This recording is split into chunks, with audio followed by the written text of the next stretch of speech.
कि महात्मा गांधी ने एक बहुत अच्छी बात कही थी कि जियो तो ऐसे कि हमारा आज आखिरी दिन है, और सीखो तो ऐसे कि अभी हमें बहुत समय यहीं रहना है, हमेशा यहीं रहना है। सीखने की कोई लिमिट नहीं होती है। पूरा जीवन हमें कुछ न कुछ सीखते रहना चाहिए, क्योंकि ज्ञान का भंडार है इस दुनिया के अंदर, और जब तक जिए तब तक सीखते रहे। आज की कहानी हमें यही बात सिखाएगी। एक राज्य था और उस राज्य के अंदर एक बहुत अच्छा तलवारबाज था, बहुत अच्छी तलवार चलाता था। उसकी तलवार चलाने के किस्से चर्चे दूर दूर तक थे। बहुत जबरदस्त तलवारबाज था। इसी तलवारबाजी के कारण राजा ने उसको सेनापति बना रखा था, और उसका सामर्थ्य इतना था कि वो कई बार कई युद्ध अपने दम पर जीत के आ जाता था। इतनी जबरदस्त तलवारबाजी वो करता था। वक्त की बात थी, धीरे धीरे वक्त चलता रहा और उस तलवारबाज का भी समय आया। वो बूढ़ा होने लग गया, वृद्ध होने लग गया। तो एक दिन उसे लगा कि मेरे पास इतनी अच्छी कला है, ये मेरे ही साथ, मेरे मरने के बाद मेरे साथ चली जाएगी। क्यों ना मैं इस कला को किसी को दे के जाऊं, इसको किसी को सिखा के जाऊं।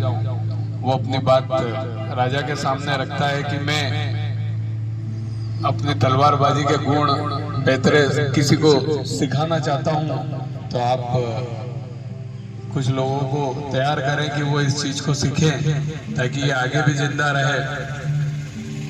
राजा उस पर काफी यकीन करता था, तो उसने पूरे राज्य में ऐलान करवा दिया कि जो भी व्यक्ति हमारे यहाँ के जो सेनापति हैं वो तलवारबाजी सिखाएंगे, तो जो भी आकर सीखना चाहता है सीखे। अगले दिन से काफी लोग, काफी शिष्य आने लगते हैं उनसे सीखने के लिए, और ये जो तलवारबाज होते हैं ये एक गुरु बन जाते हैं, इनके काफी शिष्य बन जाते हैं। ऐसे चलता रहता है। और जैसा कि होता है कि कोई ना कोई एक एक्स्ट्रा ऑर्डिनरी स्टूडेंट रहता है, हर बार एक क्लास में रहता है ना, जिसे लगता है कि वो सब कुछ जानता है, जिसको लगता है कि उसने सब कुछ सीख लिया है। और ऐसा ही एक स्टूडेंट उनका भी पैदा हो गया कि उसको घमंड आ गया कि मुझे गुरुदेव से अच्छी तलवारबाजी आ गई है, और मैं गुरुदेव से अच्छी तलवारबाजी कर सकता हूँ, मुझे इनसे बढ़िया नॉलेज हो गया। तो वो राजा के पास जाता है, वो शिष्य, और बोलता है कि मुझे आप सेनापति बना दीजिए, क्योंकि मैं जो अपने गुरुजी हैं तलवारबाज जो हैं, मैं उनसे भी अच्छी तलवारबाजी कर सकता हूँ, और उनसे भी अच्छा मैं युद्ध कर सकता हूँ, लड़ सकता हूँ। तो राजा कहता है अभी आया है, कुछ दिन नहीं हुए, कुछ समय नहीं हुआ सीखे हुए, और अपने गुरु को चैलेंज कर रहा है। बोले एक काम करते हैं, मैं तुझे सेनापति बनाऊंगा, लेकिन तुझे अपने गुरु के साथ लड़ना होगा और उनसे जीत के दिखाना होगा। क्या तुम इसके लिए तैयार हो? बोले हाँ मैं तैयार हूँ।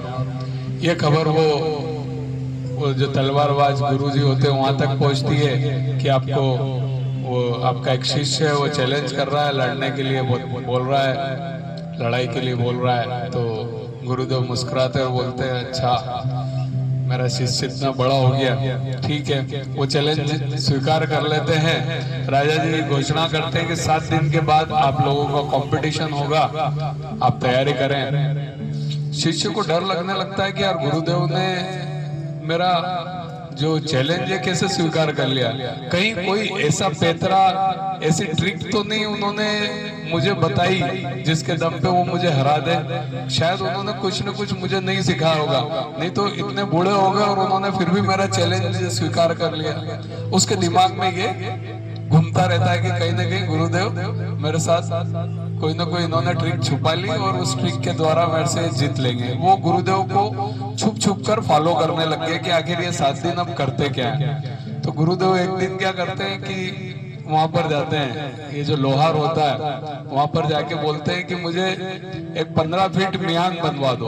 तलवार रखने की मियान होती है ना, कि 15 फीट म्यान, ये वो छुप के देखता रहता है, सुनता रहता है शिष्य। वो तो उसके मन में विचार आता है कि ये 15 फीट की म्यान बनवा रहे हैं, मतलब ये मुझे बहुत दूर से ही मेरी गर्दन उड़ा देंगे। तो वो जाता है दूसरे लोहार के पास और उनसे 16 फीट की तलवार बनवाता है। ठीक है साहब, 7 दिन हो जाते हैं, युद्ध की मतलब लड़ाई की कंपटीशन की तैयारी होती है, दोनों मैदान में उतरते हैं गुरु और शिष्य।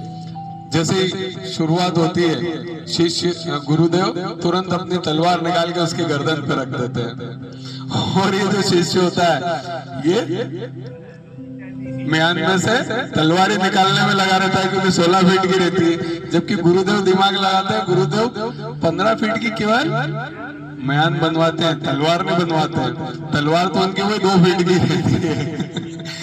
तो ये भाई अपनी तलवारें निकालने में लगा रह जाता है। तो इस कहानी का सार यही है कि घमंड करना अच्छी बात नहीं है। सिर्फ मैं हूं ये गलत है और मैं भी हूं ये सही है। जीवन में कभी घमंड नहीं करना। सीखने की कोई उम्र नहीं होती है, जब तक जिंदा रहें तब तक कुछ न कुछ नया सीखते रहें। इस धरती पर ज्ञान बहुत है, ज्ञान को अर्जित करते रहें, यही इस कहानी का सार है।